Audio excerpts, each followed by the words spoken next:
Hi! Samahan niyo kami today ni Mommy para pabunutan ng ngipin ng two little kids namin. And here's Ate Sarah and Ate Nicole while waiting for their turns. Pero hindi na namin binidyohan ng kanilang procedures.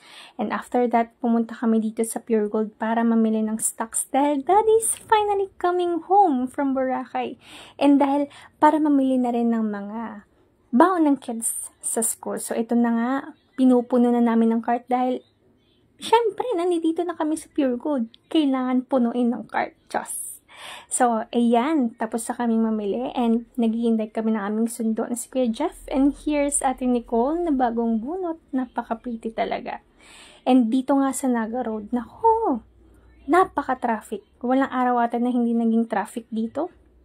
At pagdating na sa bahay, back to work ulit. At yan ang perks ng pagiging virtual assistant. So, here's for today. Thank you so much for joining us.